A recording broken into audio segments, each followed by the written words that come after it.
Now that the first season of The Mandalorian is over, I want to take a look back on the very first ever live-action Star Wars series. Overall, I was impressed by it. I had some worries going into the show that were all very quickly relieved. I saw some of the unfinished footage at Star Wars Celebration last year and thought it looked rough, because they didn't specify it wasn't finished.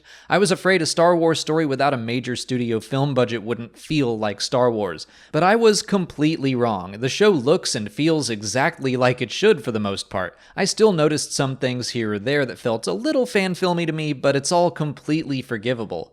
I was also afraid that there wouldn't be much substance to the story. Again, that celebration footage put me a little on edge. It leaned so hard into nostalgia, fan service, and violence. I had this nagging fear that the show would just wind up being about a cool guy in cool armor doing cool guy things. I had a similar fear for Fallen Order as well. I just got this sense that both of those stories would be cool action wrapped in Star Wars packaging, and that's it. But both of them proved me so wrong. Jon Favreau has spoken about how he and George Lucas had a long talk about what Star Wars is, that it's about imparting lessons onto kids and teenagers that are growing up, and I see a lot of that in The Mandalorian. The main character is transforming himself into who he wants to be. He has a checkered past, his symbolic armor loses its integrity, but he finds this opportunity to start over with a clean slate. And of course, the catalyst for that is the one and only Baby Yoda. I know Favreau prefers he be called the child, but Baby Yoda is so much more fun to say. That was the last worry I had going into the series. Once again, and for the last time, that celebration footage talked about this special bounty, and I immediately said, oh gosh, I hope it's not a kid that helps the Mandalorian learn to love or something. But at the end of that first episode, if I could have slapped past Alex in the face, I would have. I have never been so wrong about anything. And that's the thing about Star Wars, and it's something The Mandalorian is doing very well, but it's able to lean on these familiar stories and tropes, but give us a new take. The Mandalorian is full of Western and samurai tropes, and for the most part, I've enjoyed picking out these new Star Wars interpretations. As we get into the second season, I do hope the show starts to become more its own thing, and with some of the revelations and teases of the final episode, I think it probably will. I also hope the show is just a little more serialized. The first 3 and final 2 chapters of Season 1 felt excellent to me, but the middle episodes 4, 5, and 6 were all so standalone. I wouldn't call them filler because we were learning about who the Mando was and wants to be now, but I think they could have tied into the larger plot just a little bit more. And those were also the episodes that I think leaned on tropes and nostalgia the hardest. My biggest wish for Season 2 is that we get more episodes with the entire cast together. I already mentioned how good the series looks, and I think that's where most of the budget went. We had a great cast of characters for this show, but so many of them were either voiceovers or they weren't around much. Cara Dune is where I felt that the most. She was presented as one of the primary stars of the show, and then she appeared in less than half the episodes. I get the feeling that Favreau's priority was making sure everything felt like Star Wars and lived up to the movies, and then the characters came second. Ultimately, I think the show found a pretty good balance there because I still like all the characters. I felt for Kuiil and IG-11 when they died, but I think we could have benefited from spending more time with both of them. That said, I do have hopes for the second season. The Mandalorian is honestly a pretty surprising move as the first live-action Star Wars series. The Mandalorian look is recognizable and marketable, but we're still talking about all new characters in a rarely explored era of the universe. It's not like Cassian or Kenobi, where those series have a direct link to the films, so I can understand the first season being a little experimental and trying to mitigate that risk. I've compared it to Star Wars animation before in the structure of those shows. The first seasons of Star Wars Rebels and Star Wars Resistance both take place primarily on one planet. This saves on time and budget since there aren't as many models or environments to be created.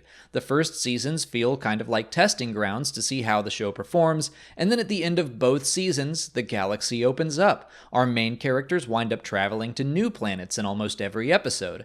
I think The Mandalorian could do something similar, but instead of the galaxy opening up, it's more like the cast gets more screen time.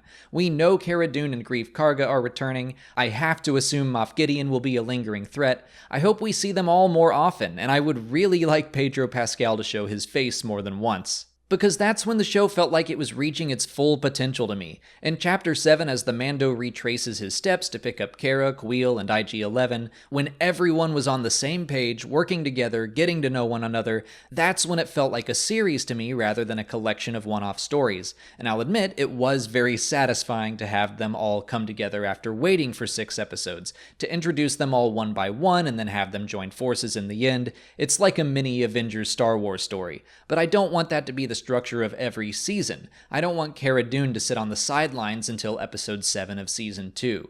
But like I said, I don't think that's going to happen. I also think we're going to continue to dive deeper into Mandalorian mythology. That was some of the most fun to see trickle out every few chapters. With the Darksaber reveal at the end of season 1, I think that opens a lot of doors to get the Mandalorian people some hope and redemption. The bad guy has the blade that symbolizes their unity. I really want to see them take it back. Whether it's Din or Bo-Katan or someone else, I think that could be such a satisfying thing to explore. I've said I think this show is about what it means to be a Mandalorian. Their collective story is pretty dramatic, going from warriors and conquerors to pacifists to freedom fighters, and now they're disgraced and in hiding. Din is going through a personal journey to improve himself, but the Mandalorian people could do the same. They can regain their honor by taking back their symbol of hope, and then what? Maybe they can finally find some balance of their own. They don't need to fight and conquer for the sake of it, but they can fight to defend themselves, their principles, and those in need. We've already seen Death Watch, some of the bad guys from the Clone Wars series, doing some noble and heroic deeds.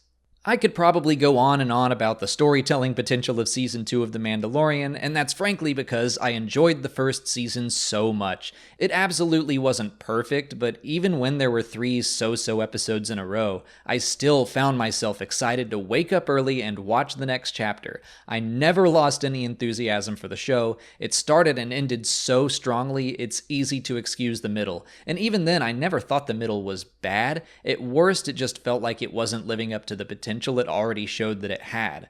I'm hopeful that the second season will exceed the first, but if every live-action Star Wars series is this good, I can't see myself complaining. Let me know what you thought of the first season of The Mandalorian in the comments. If you haven't already, please like this video, subscribe to the channel, follow us on Twitter, Instagram, and Facebook, and consider checking out our Patreon page where we've been uploading audio commentaries for every chapter of the show. As always, thanks for watching, and may the Force be with you.